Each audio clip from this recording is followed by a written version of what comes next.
Berdasarkan laporan dari International Energy Agency dalam 6 bulan terakhir, Indonesia sedang menjadi sorotan dunia lewat komitmen JTP atau Just Energy Transition Partnership. Intinya, dunia internasional siap membantu pendanaan sebesar 20 miliar US dollar. Dengan syarat, kita harus mempensiunkan dini PLTU batubara kita. Masalahnya ini bukan cuma soal ganti kabel atau pasang panel surya. Ini menyangkut nasib dari ribuan pekerja di sektor tambang, kestabilan listrik nasional, dan kedaulatan ekonomi kita di mata dunia. Hari ini kita boleh bicara soal janji, namun 6 bulan yang lalu, di panggung internasional, Indonesia sepakat untuk mempercepat penghentian penggunaan batubara lewat skema JETP. Mari kita jujur, di balik angka-angka yang fantastis tersebut, ada wajah-wajah yang cemas, ada pekerja tambang yang takut kehilangan nafkah, ada industri yang khawatir listrik jadi mahal, dan ada lingkungan yang sudah terlanjur sakit. Transisi energi ini memiliki resiko yang besar. Tapi kalau tidak diganti, kita yang akan jatuh karena krisis iklim.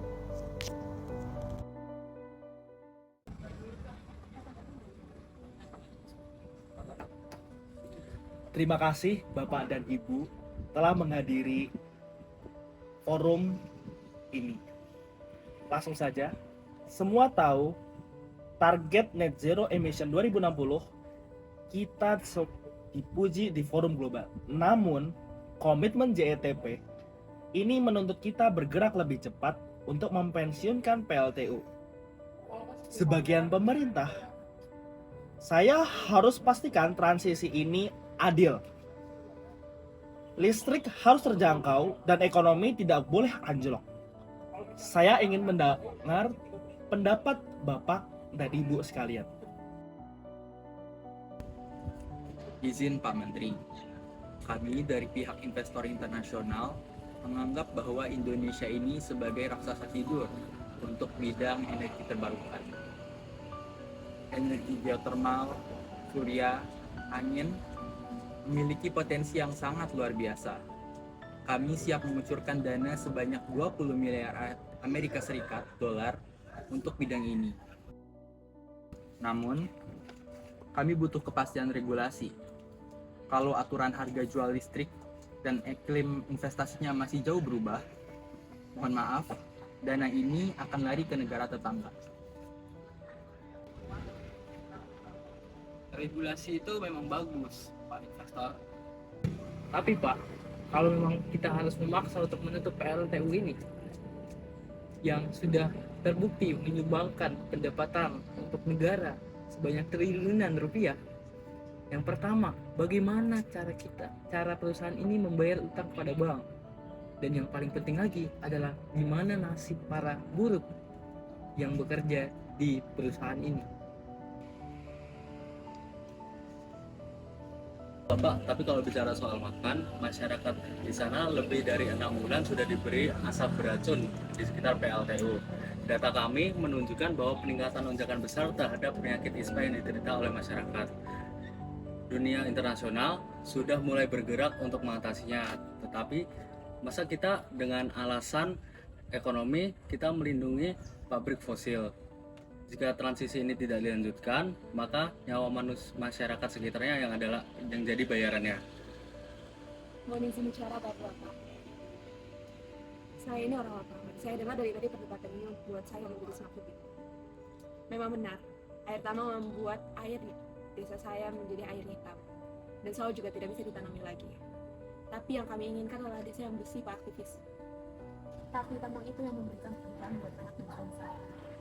Jika tambang ditutup besok, Pak, saya dan suami saya dan anak-anak saya juga memakan apa? Desa kami menjadi desa kami.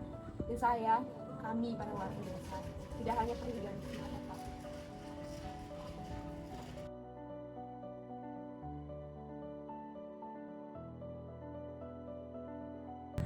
Baik Ibu, saya tangkap keresahan Ibu. Ini persis menjadi beban pemerintah. Begini, transisi energi tidak boleh menciptakan pengangguran massal. Bagaimana jika kita terapkan program upskilling besar-besaran? Pekerja tambang akan dilatih ulang menjadi teknisi panel surya atau turbin angin.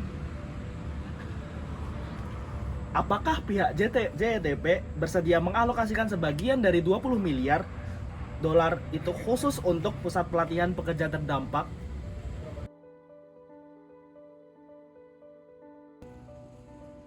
Itu masuk akal.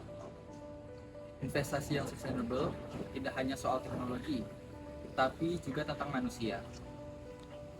Kami setuju mengalokasikan sebagian dana hibah untuk program reskilling, asalkan pemerintah menetapkan timeline yang jelas untuk pensiunnya PLTU.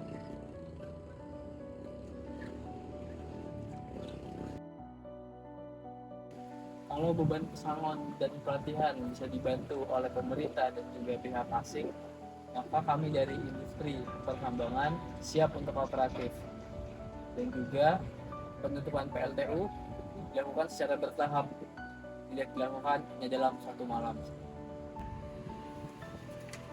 Kami apresiasi titik temu tengah ini. Tapi ingat, kami dari civil society akan terus memantau. Program reskilling ini tidak boleh hanya sekedar greenwashing atau pencitraan.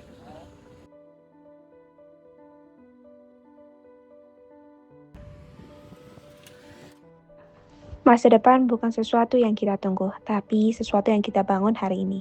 Dari Indonesia untuk dunia. Diskusi tadi membawa kita pada satu kesimpulan penting.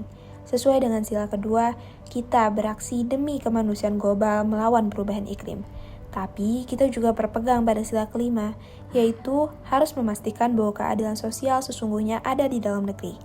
Etika global kita sebagai warga negara Indonesia bukan berarti tunduk pada kemauan dunia, melainkan berkolaborasi untuk kebaikan bersama tanpa meninggalkan satu orang pun di belakang. Dan ini adalah esensi dari gotong royong dalam skala internasional.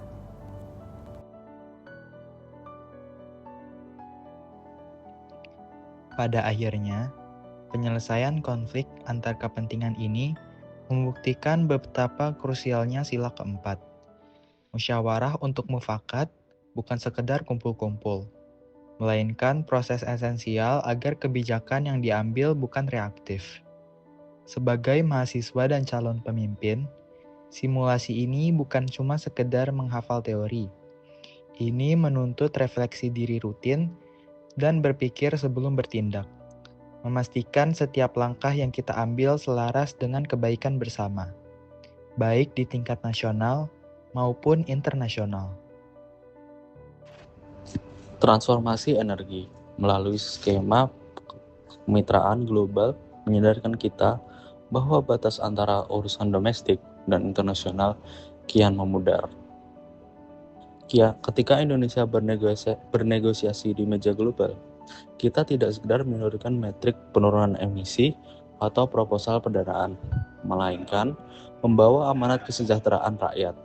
Kasus ini menjadi bukti nyata bahwa pergaulan internasional menuntut kematangan diplomasi yang berakar kuat pada ketahanan nasional. Kita ditantang untuk membuktikan bahwa komitmen terhadap kelestarian bumi tidak harus dicapai dengan merupakan kedaulatan ekonomi atau memarginalkan masyarakat lokal, melainkan wajib diuji kelayakan melalui dialog yang inklusif. Disinilah letak tanggung jawab kita sebagai bagian dari sivitas akademia. Ruang diskusi dan tugas-tugas perkuliahan harus menjadi laboratorium nyata di mana idealisme teoritis berbentukan dengan realitas sosial yang kompleks. Memahami isu transisi energi membutuhkan pendekatan yang komprehensif. Tidak cukup hanya mengandalkan analisis, teknis, atau kalkulasi bisnis, melainkan harus memadukan ketajaman pemikiran kritis dengan empati kemanusiaan. Pemimpin yang adaptif bukan hanya yang memaksakan satu kebenaran tunggal, melainkan mereka yang mampu merajut berbagai aspirasi yang berseberangan menjadi jalan keluar yang adil dan dapat diimplementasikan.